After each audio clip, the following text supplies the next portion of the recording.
Kolombia adalah satu-satunya negara di Amerika Selatan yang memiliki garis pantai di Samudra Pasifik, sekaligus Laut Karibia. Selama puluhan tahun, dunia mengenalnya melalui cerita tentang kartel narkoba, konflik bersenjata, dan bayang-bayang Pablo Escobar. Namun hari ini, salah satu kawasan yang dahulu dianggap paling berbahaya justru menerima sekitar 1,1 juta wisatawan setiap tahun. Di negeri ini, Sungai Caño Cristales berubah menjadi pelangi cair yang penuh warna.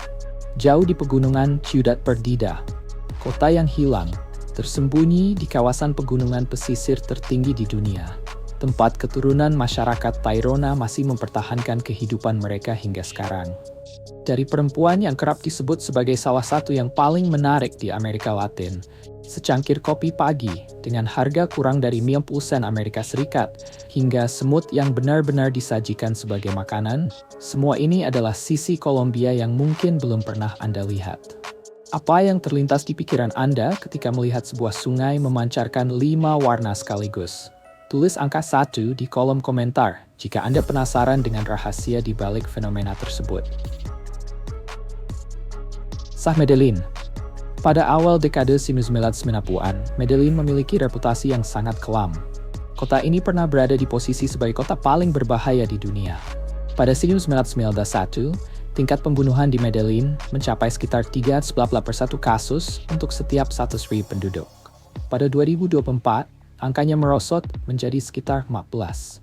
Artinya, terjadi penurunan sekitar 96% hanya dalam waktu sedikit lebih dari 3 dekade. Para peneliti Bank Dunia menggambarkan perubahan tersebut sebagai salah satu transformasi perkotaan tercepat yang pernah tercatat.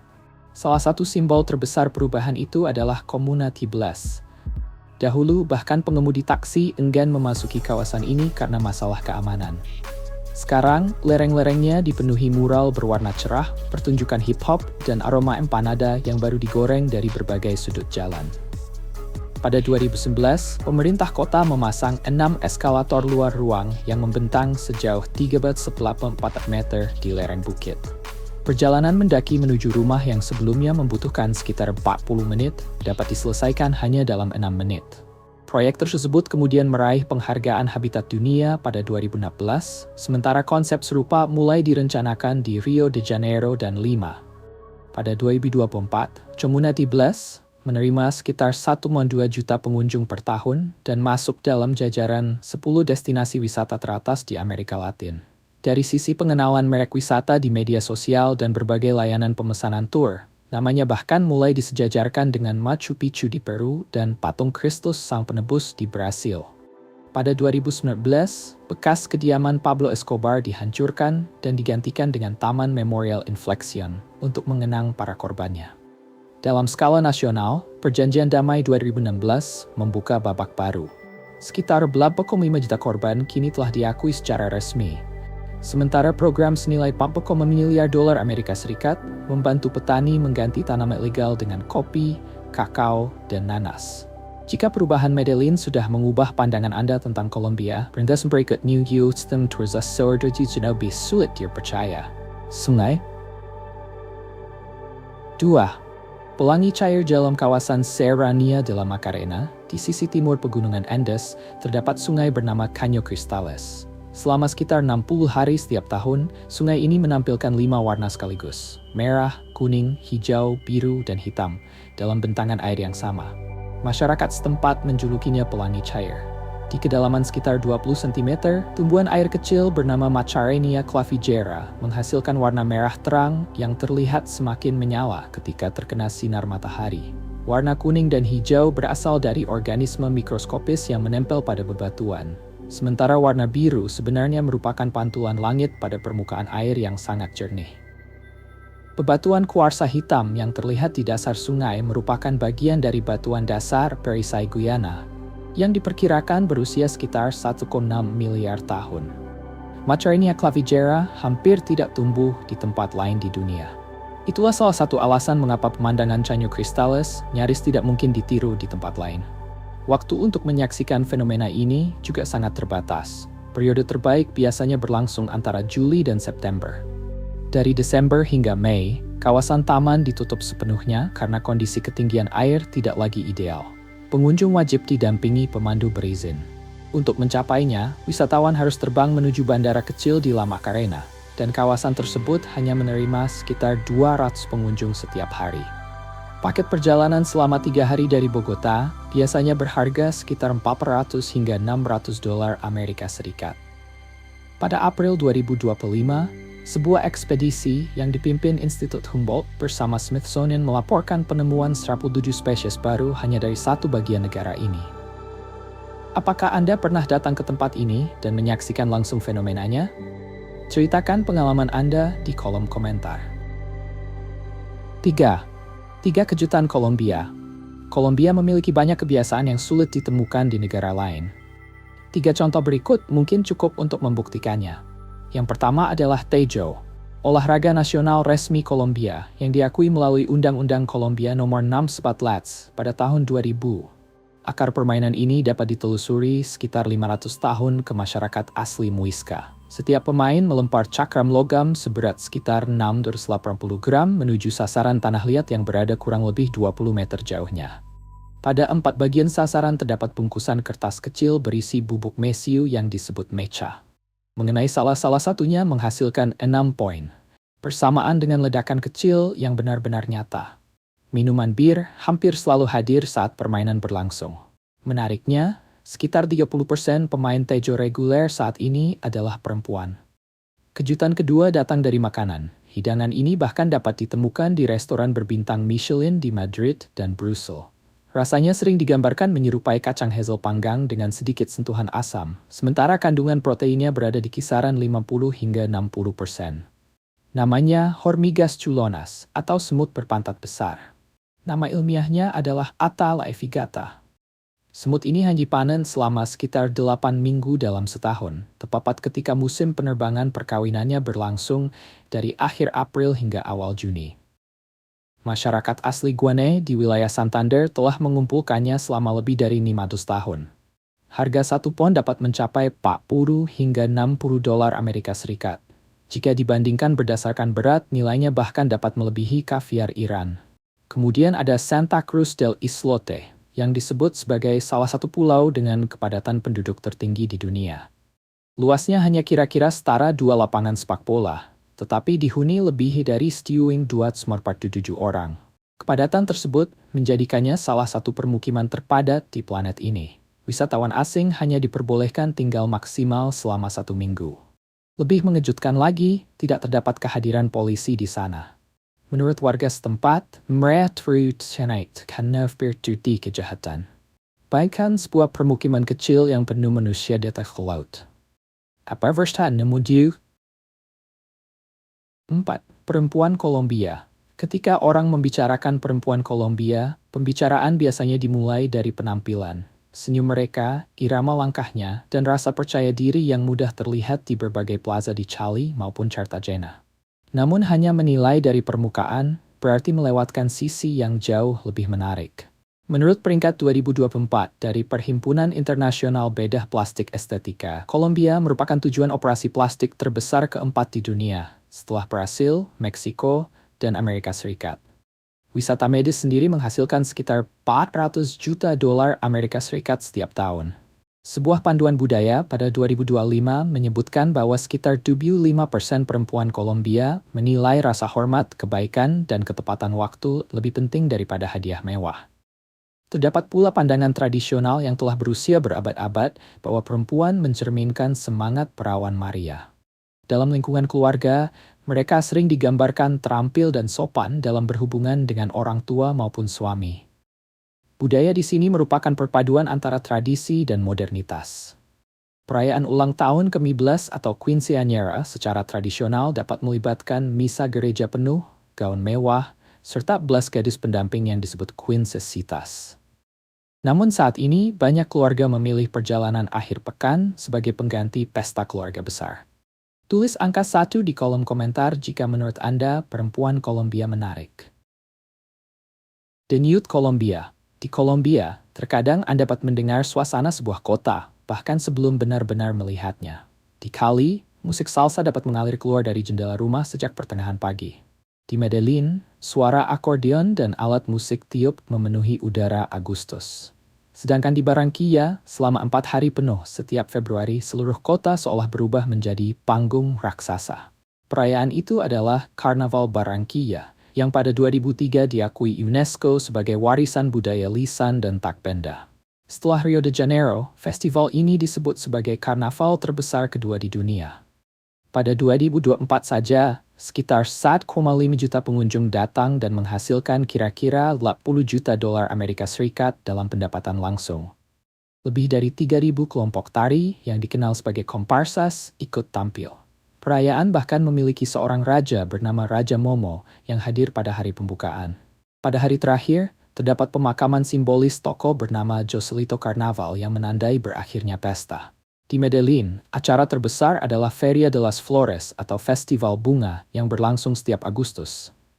Bagian paling mencolok adalah Parade Sileteros, para petani bunga dari desa Santa Elena yang membawa bingkai kayu besar bernama siletas di punggung mereka. Satu sileta dapat memiliki berat antara 60 hingga 80 kg, menampung sekitar 200 sampai 2.000 bunga, dan lebarnya dapat melampaui 4 meter. Tradisi tersebut telah diwariskan selama 7 generasi sejak 1957. Cali memiliki identitas berbeda lagi. Kota ini dianggap sebagai ibu kota salsa di Amerika Latin. Setiap tahun Cali menyelenggarakan Festival Salsa Dunia, memiliki lebih dari 200 sekolah salsa, dan menghasilkan lebih banyak juara salsa dibandingkan kota manapun di luar Kuba. Lebih jauh ke selatan, di kota Andes bernama Pasto, masyarakat merayap kulit hitam dan putih setiap Januari. Festival 6 hari yang masuk dalam daftar UNESCO ini memadukan unsur budaya asli, Afrika, dan Spanyol. Di Kolombia, kegembiraan bukan sekadar sesuatu yang dijadwalkan. Ia menjadi bagian dari kehidupan sehari-hari. Namun di balik semua perayaan itu, terdapat masyarakat yang Vangstilanmon justru tertaigs. 6. Suku-suku tersembunyi. Naiklah menuju Sierra Nevada de Santa Marta, pegunungan pesisir tertinggi di dunia. Di wilayah ini, hidup 3 masyarakat asli yang masih menggunakan bahasa leluhur dan menjalankan upacara yang telah ada sejak sebelum penaklukan Spanyol, Kogi, Arhuaco, dan Wiwa. Masyarakat Kogi mungkin menjadi salah satu yang paling menarik. Mereka menyebut diri mereka saudara tua, sementara dunia luar disebut saudara muda. Dalam kepercayaan mereka, Sierra Nevada adalah jantung dunia secara harfiah. Pada 1990, masyarakat Kogi dengan sukarela menghubungi BBC dan membuat film dokumenter berjudul Dari Jantung Dunia untuk memperingatkan bahwa manusia sedang merusak planet. Pada 2012, mereka kembali menyampaikan pesan serupa melalui film lanjutan berjudul Aluna. Para analis Mongabay yang meninjau peringatan tersebut pada 2023 menyimpulkan bahwa masyarakat Kogi telah memperkirakan sekitar 70% arah perubahan iklim yang kita lihat sekarang. Beberapa jam ke arah timur laut, semenanjung Lago Ajira menjadi rumah bagi masyarakat Wayuu. Sekitar 340.000 orang Wayuu hidup di sepanjang perbatasan Kolombia dan Venezuela. Masyarakat mereka bersifat matriarkal. Tanah dan harta diwariskan melalui perempuan, sementara garis keluarga mengikuti garis ibu. Pernikahan secara tradisional disahkan dengan mas kawin yang diberikan mempelai pria kepada ibu mempelai perempuan, dan nilainya dahulu sering dihitung menggunakan kambing. Perempuan Wayuu juga menenun tas bersimpul tangan yang disebut mochila. Satu tas dapat membutuhkan waktu antara 4 hingga 30 hari untuk diselesaikan. Pada 2022, Carolina Herrera bahkan melakukan kolaborasi dengan para perajin Wayuu. Kemudian ada Ciudad Perdida, atau kota yang hilang. Masyarakat Tairona yang membangunnya menyebut tempat ini Teyuna. Kota tersebut diperkirakan dibangun sekitar tahun 800 Masehi, menjadikannya sekitar 60-90 tahun lebih tua daripada Machu Picchu.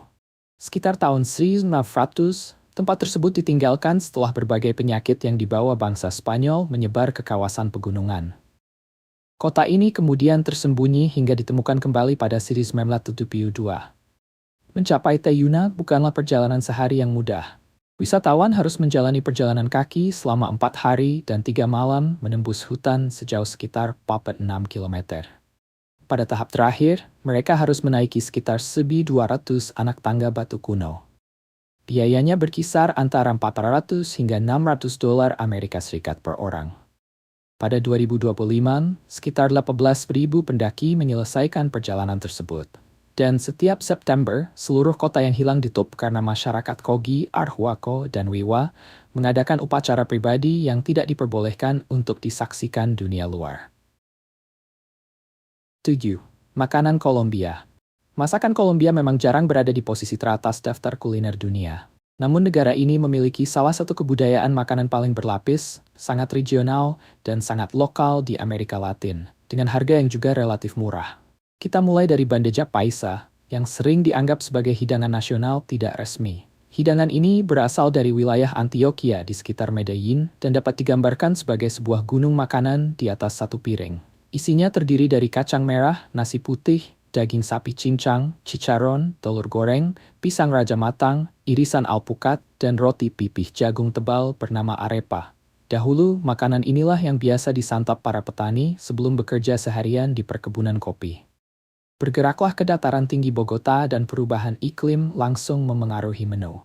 Hidangan khas kota tersebut adalah ajiaco, sup yang dibuat menggunakan 3 jenis kentang berbeda, dimasak perlahan bersama ayam dan tanaman aromatik lokal bernama guascas. Ajiaco biasanya disajikan bersama mangkok kecil berisi caper, krim, dan potongan jagung bertongkol. Semut hormigas chulonas yang kita bahas sebelumnya bukan hanya makanan untuk mengejutkan wisatawan. Di Santander, makanan ini telah menjadi bagian dari tradisi kuliner selama lebih dari 500 tahun. Di pasar-pasar jalanan Kolombia, terutama di sepanjang pesisir Karibia, Anda juga dapat menemukan kura-kura panggang dan sate buaya. Bagi masyarakat setempat, itu merupakan hidangan warisan, bukan sekadar atraksi.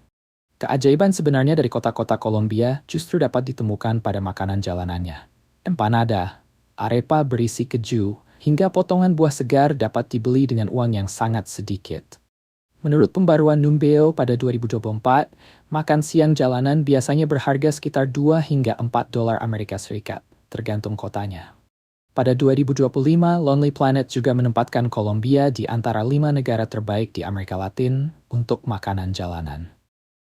Kolombia memproduksi sekitar 12 juta karung kopi berukuran 60 kg setiap tahun dan menjadi produsen kopi terbesar ketiga di dunia. Sekitar 40.000 keluarga menggantungkan mata pencaharian mereka pada perkebunan kopi. Dan ya, lambang terkenal Juan Valdez yang diperkenalkan pada Sidus Mirni Musliman pernah digambarkan sebagai salah satu pencapaian pemasaran pertanian terbaik abad ke-20. Jika Anda berada di sana, Wiyastatus dap sonorithy strength hat day the motfrang at mot thubudsfrey. Lepat, kebiasaan dan hal yang sebaiknya dihindari. Banyak wisatawan asing melakukan kesalahan yang sama pada hari pertama, mengira keramahan masyarakat Kolombia sebagai bentuk godaan romantis. Menurut sebuah panduan budaya pada 2025, sekitar 60% pengunjung pertama kali mengaku pernah salah membaca sikap tersebut setidaknya sekali. Balaslah keramahan mereka dengan energi yang sama, tetapi jangan langsung menganggapnya sebagai ketertarikan romantis. Ada aturan kedua yang biasanya dipelajari wisatawan dalam waktu kurang dari 1 minggu. No dar papaya. Secara harfiah, ungkapan itu berarti jangan memberikan pepaya.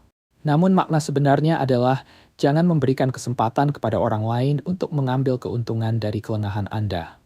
Jangan memamerkan telepon mahal dan jangan meninggalkan tas terbuka di kursi. Kolombia pernah mengalami konflik bersenjata internal selama 52 tahun sebelum berakhir melalui Perjanjian Damai 2016. Sekitar 8,5 juta orang secara resmi telah terdaftar sebagai korban dari masa panjang tersebut. Setelah itu, jumlah wisatawan internasional meningkat sekitar 200% antara 2017 dan 2025. Ada pula 7 hal budaya yang sebaiknya diketahui setiap pengunjung.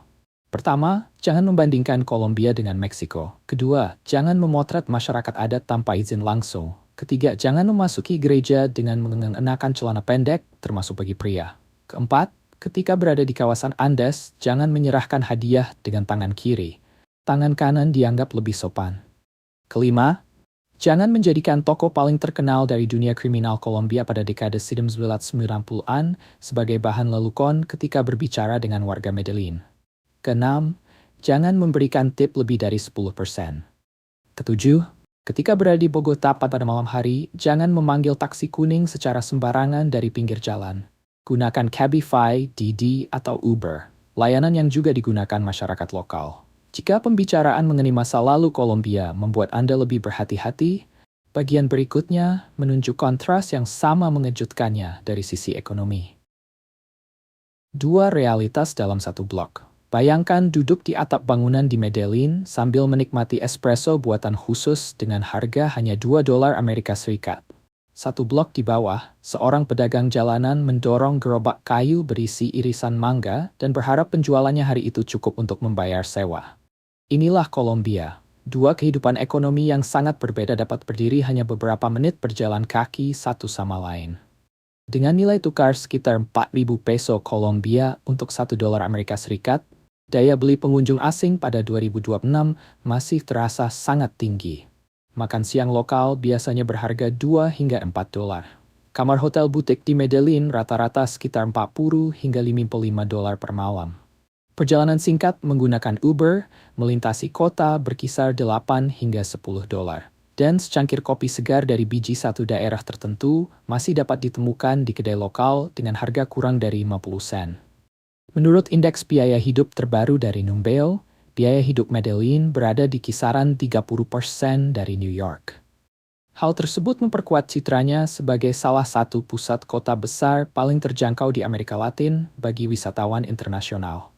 Sejak Kolombia memperkenalkan visa pengembara digital pada akhir 2022, program tersebut berkembang pesat. Pada 2026, lebih dari 15.000 pengembara digital disebut telah menjadikan Kolombia sebagai tempat tinggal mereka. Namun lihatlah blok yang sama dari sudut pandang warga lokal. Menurut DANE, Badan Statistik Nasional Kolombia, upah minimum periode 2024 hingga 2026 berada di kisaran $325 Amerika Serikat per bulan. Pendapatan median rumah tangga berada lebih dekat ke angka $10.50. Artinya, bagi banyak warga lokal, harga yang dianggap murah oleh pendatang asing tetap merupakan sesuatu yang sulit dijangkau. 10. Tempat yang layak dikunjungi. Banyak video perjalanan berhenti setelah menunjukkan Cartagena dan Medellin, seolah dua kota itu sudah cukup mewakili seluruh Kolombia. Padahal, negeri ini menawarkan jauh lebih banyak. Mulailah dari Cartagena de Indias di pesisir Karibia. Kota bertembok yang masuk dalam daftar warisan dunia UNESCO ini didirikan oleh Spanyol pada siglo III dan kemudian diperkuat untuk menghadapi serangan bajak laut. Saat ini, Cartagena dikenal melalui rumah-rumah kolonial berwarna terang, bunga bougainville yang menjuntai dari balkon besi, benteng San Felipe yang sangat besar, serta salah satu pemandangan matahari terbenam paling banyak difoto di Amerika Latin. Pada 2024, jumlah pengunjung tahunannya telah melampaui 3 juta orang. Sekitar 50 km di utara Bogota, perjalanan berikutnya membawa Anda ke bawah tanah menuju Katedral Garam Zipaquirá. Tempat ibadah ini dipahat sekitar 200 meter ke dalam tambang garam batu yang masih aktif.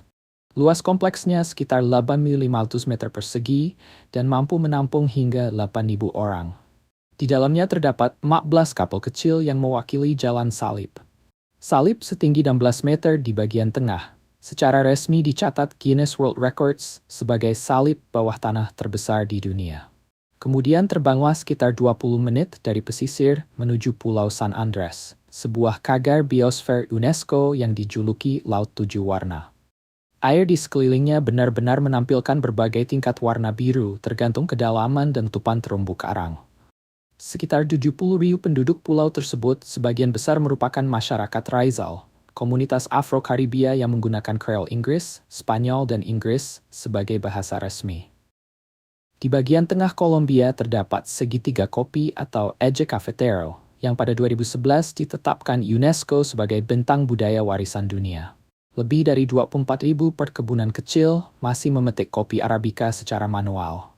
Bergerak ke selatan, Gurun Tatacoa menawarkan salah satu kondisi pengamatan bintang paling jernih di benua Amerika. Di utara Medellin terdapat kota Danau Guatapé bersama batu raksasa El Peñón yang menjulang di antara salah satu waduk paling sering difoto di Amerika Selatan.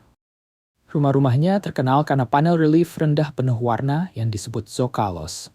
Dan bagi mereka yang benar-benar mencari petualangan, ada perjalanan menuju kota yang hilang, 46 km, 4 hari perjalanan, dan 1.200 anak tangga kuno. Pada 2024, seorang pensiunan Amerika bernama James Foster menulis pengalamannya di Reddit. Ia menyebut matahari terbit dari puncak sebagai pengalaman terberat yang dilakukannya sejak masa dinas militer. Tetapi menurutnya, setiap luka lecet yang ia dapatkan sepadan. Jika 6 tempat itu masih belum cukup, Kolombia memiliki satu lapisan lain yang jarang disentuh kebanyakan wisatawan, alam liarnya. Berlanggananlah dan aktifkan pemberitahuan agar perjalanan berikutnya tidak terlewat. Dari 6 destinasi tadi, mana yang paling ingin masuk ke daftar perjalanan impian Anda? 11. Kolombia yang liar. Kolombia menjadi rumah bagi hampir 10% dari seluruh spesies yang diketahui di bumi. Tingkat keanekaragaman hayati yang hanya dapat disaingi Brasil. Sekitar sepertiga kekayaan biologis tersebut berada di Amazon Kolombia, wilayah hijau luas di bagian selatan negara itu. Masuklah cukup jauh ke kawasan Amazon atau sistem Sungai Guaviare, dan Anda mungkin melihat hewan yang terasa seperti berasal dari legenda. Lumba-lumba sungai berwarna merah muda. Hewan tersebut benar-benar ada dan hidup di air tawar. Masyarakat Tikuna memiliki kisah bahwa pada malam bulan purnama, lumba-lumba itu dapat berubah menjadi manusia. Sekarang naiklah ke pegunungan Andes menuju ekosistem yang mungkin belum pernah didengar sebagian besar dunia, Paramo.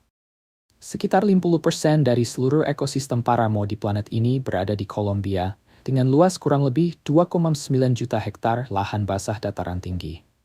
Menurut Badan Iklim Kolombia, IDM, Paramo menyediakan sekitar 20% air minum perkotaan untuk seluruh negara dan 100% kebutuhan air Bogota. Kolombia disebut sebagai satu-satunya negara yang ibu kotanya sepenuhnya bergantung pada air dari Paramo. Tumbuhan khas wilayah ini adalah Frailejon. Pertumbuhannya sangat lambat, hanya sekitar 1 cm setiap tahun. Artinya, Frailejon setinggi 10 meter dapat diperkirakan berusia sekitar 1000 tahun. Kemudian ada zamrud. Tambang Muzo, yang terkadang dijuluki tambang induk, telah menghasilkan beberapa zamrud paling terkenal di dunia sejak masa pra-Columbus. Saat ini, Kolombia menyumbang sekitar 70 hingga 90% produksi zamrud dunia. Pola bintang heksagonal khas bernama trapiche yang terdapat pada zamrud dari Muzo dan Chivor begitu unik sehingga ahli permata menggunakannya sebagai semacam sidik jari asal batu. Salah satu zamrud Kolombia terbesar yang pernah ditemukan adalah zamrud Patricia dengan berat 16.002 karat. Batu tersebut dipamerkan di Museum Sejarah Alam Amerika di New York. Kolombia juga memiliki pohon nasional yang luar biasa, Palm lilin quindio. Pohon ini dapat tumbuh hingga ketinggian sekitar 60 meter dan dianggap sebagai spesies palem tertinggi di dunia. Sungai, lumba-lumba merah muda, lahan basah dataran tinggi, zamrud, dan pepohonan raksasa ini membawa kita menuju pertanyaan terakhir. Kemana Kolombia akan bergerak selanjutnya? 12. Masa depan Kolombia. Setelah diperdebatkan selama lebih dari 70 tahun, Bogota akhirnya membangun jaringan kereta metro. Pembangunan jalur 1 resmi dimulai pada 2023. Jalur pertamanya akan membentang sepanjang sekitar 24 km dengan 16 stasiun layang. Proyek ini dibiayai melalui kerjasama dengan perusahaan teknik dari Tiongkok dan Korea dengan total biaya sekitar 4,5 miliar dolar Amerika Serikat. Pada April 2026, proyek tersebut telah mencapai sekitar 25% penyelesaian, dengan pembukaan penuh direncanakan pada kuartal terakhir 2028. Setelah beroperasi, jalur 1 diperkirakan mampu mengangkut sekitar 22.000 penumpang per jam dan diharapkan mengurangi kemacetan Bogota hingga setengahnya. Medellin telah bergerak beberapa langkah lebih maju. Pada 2017, kota ini dinobatkan sebagai kota paling inovatif di dunia oleh Wall Street Journal dan Citigroup. Menurut Indeks Kota Cerdas Global 2024, Medellin juga masih berada dalam jajaran 50 kota cerdas teratas dunia. Bergerak ke pesisir, skala pembangunan menjadi lebih besar. Pelabuhan Pasifik Buenaventura sedang menjalani perluasan senilai sekitar 5 miliar dolar Amerika Serikat yang dijadwalkan menggandakan kapasitasnya pada 2030. Di sisi Karibia, terminal peti kemas Cartagena menangani lebih dari 3 juta unit peti kemas pada 2024, menempatkannya dalam jajaran 5 besar di Amerika Latin. Pada tahun yang sama, Kolombia juga menandatangani kesepakatan perdagangan baru dengan Blok ASEAN melalui Aliansi Pasifik. Kesepakatan tersebut diperkirakan akan menambah volume perdagangan sekitar 3 miliar dolar Amerika Serikat setiap tahun dengan Korea, Jepang, dan Singapura. Sementara semua pembangunan itu berlangsung, perubahan lain terjadi dengan lebih tenang. Kolombia perlahan menjadi magnet bagi jenis pendatang baru. Orang asing yang datang dan akhirnya tidak ingin pergi. Menurut Nomad List 2024, Kolombia masuk 5 besar destinasi Amerika Latin bagi pengembara digital dan pensiunan. Penghasilan pensiun sebesar 2 hingga 3.000 dolar Amerika Serikat per bulan disebut dapat memberikan standar kehidupan yang mungkin membutuhkan 6 hingga 7.000 dolar apabila dijalani di negara asal mereka. Jadi pertanyaannya sekarang sederhana. Apakah Anda rela meninggalkan pekerjaan rutin dari pagi hingga sore, serta lingkungan mahal demi pagi yang lebih lambat, udara pegunungan, dan mangga berukuran sangat besar? Jika Anda menikmati perjalanan ini, tekan tombol suka dan berlangganan untuk petualangan berikutnya. Terima kasih sudah menonton, sampai bertemu di video selanjutnya.